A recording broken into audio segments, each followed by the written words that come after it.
There's a doll sitting in a temple right now that monks have been trimming the hair off for nearly a century. It isn't wig fiber. It's growing. And recently, visitors started noticing something even worse.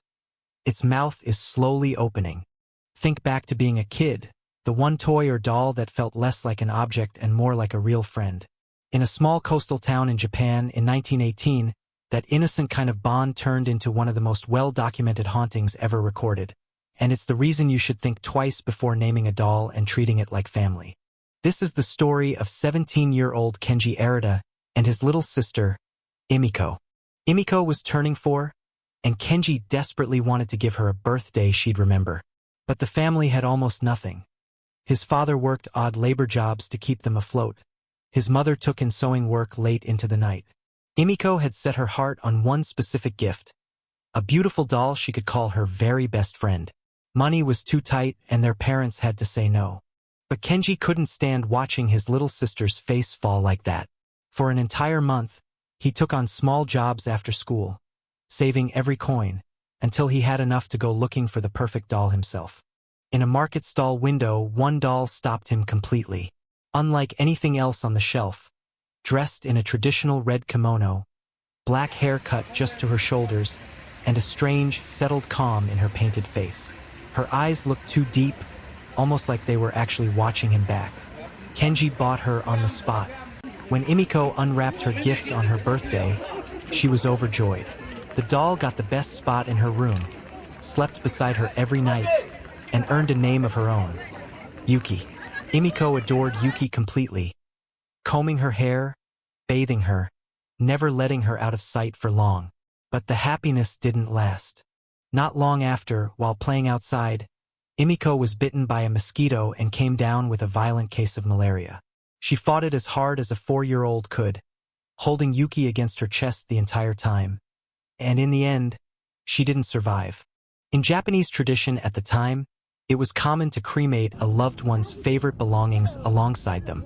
Kenji and his parents wanted Yuki burned with her, but the local temple refused permission. Grief-stricken, the family placed Yuki on a shelf in the main hall of their home instead, as a way of keeping Emiko's memory close. That decision was the beginning of everything that followed. One night, Kenji woke to soft sounds drifting from the hallway. A voice, faint laughter, unmistakably Emiko's. He got up to check. Nothing there. Kept happening. Soon his parents heard it too. One evening, Kenji came home from work to find every one of Emiko's old drawings scattered across his bedroom floor, with Yuki lying right in the middle of them. His parents hadn't been home. Every window was locked. There was no explanation for how any of it had happened. That same evening, setting the doll back on its shelf, Kenji noticed something impossible. Yuki's hair, cut to shoulder length when they'd bought her, now reached well past her shoulders. And it wasn't just longer. It had taken on the texture and even the slight brown tint of real human hair, with split ends exactly like living hair would develop. When Kenji told his parents, they assumed grief was playing tricks on him. His mother trimmed the hair back to its original length herself. It was, without question, the worst decision they ever made. That night, Kenji's mother dreamed of Emiko standing beside her bed, sobbing, devastated that her doll's hair had been cut. The crying twisted, mid-dream, into something closer to rage, and Emiko's face melted directly into Yuki's painted features. She woke up screaming. Yuki was sitting on her chest. The whole house came running at the sound of her scream. When she described the dream, Kenji and his father exchanged a confused look, because Yuki was sitting exactly where she always sat, back on the shelf. How could she have been in two places at once?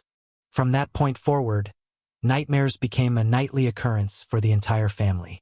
Some nights, none of them slept at all. Every dream shared the same thread. Yuki trying to frighten them, trying to hurt them. Days passed, and Yuki's hair kept growing. Past her shoulders, thicker, more clearly human with every week. One evening, Kenji was working quietly in the hallway when he glanced up and saw Yuki's head had turned to face him directly. Then she blinked. The paranormal activity in the house escalated fast after that. Strange sounds throughout the day. the silhouette of a small girl glimpsed in doorways and hall corners. It became a normal, exhausting part of daily life. Terrified, the family finally decided to get rid of the doll entirely. Kenji's father took her to a nearby field and buried her. That night brought the worst of it. All three of them were sleeping in the same room when violent pounding on the door jolted them awake. The kind of pounding that sounds like someone desperate to get inside. Beneath it, a voice, unmistakably Emiko's, crying out in pain, begging them to let her in. The pounding grew louder and louder, until the entire house began to shake like an earthquake had hit. Then, all at once, silence. Kenji's father worked up the courage to open the door. Yuki stood there, upright, on her own, waiting. He tried to scream. Nothing came out. Kenji watched in horror as Yuki's hair, now impossibly long, lifted on its own and wrapped around his father's throat, tightening with every second. He and his mother fought to pull it free, but nothing worked. His father dropped to his knees, seconds from losing consciousness entirely. In desperation, Kenji shouted Emiko's name directly at the doll. Yuki went instantly limp. Her hair released its grip, and Kenji's father gasped back to life. From then on, every attempt to get rid of the doll ended the exact same way. She always came back. This wasn't a one-year ordeal. The Arata family endured it for 2 full decades. Every year, as Emiko's birthday approached, the activity intensified without fail. They brought in priests. They brought in exorcists. Every single attempt only made the house worse. Finally, after 20 years, they gave up entirely, abandoned the house, and surrendered Yuki to a Buddhist temple. The monks, after hearing the family's full account, made repeated attempts to cleanse the doll of whatever lived inside her. Nothing worked. Whatever was bound to Yuki couldn't be reasoned with, and couldn't be removed. Nearly 100 years have passed. Yuki still sits in that same temple today, kept carefully behind glass. Visitors can see her in person, but photography is strictly forbidden. Some who've stared too long claim they start having nightmares about her afterward. Her hair, they say, is still growing, a fact the monks confirm themselves, trimming it periodically the same way they have for generations. But the most disturbing detail has only come to light recently. Visitors have started noticing that Yuki's mouth, sealed shut in every historical photo of her, has begun to open, slowly year over year. And inside it, some claim you can see teeth, growing. Was Emiko's spirit bound to that doll from the moment she died? Or is something else entirely living inside her now? 100 years later, the hair is still growing, and now so is the mouth. Whatever's inside that glass case isn't finished. If you ever visit a temple and see a doll no one's allowed to photograph, that's not a rule made for tourists. That's a rule made for the doll. If this one gave you chills, hit subscribe. Next week we're covering the porcelain doll that Australian collectors refused to sell as a pair. Comment if you'd still walk past her glass case for a closer look.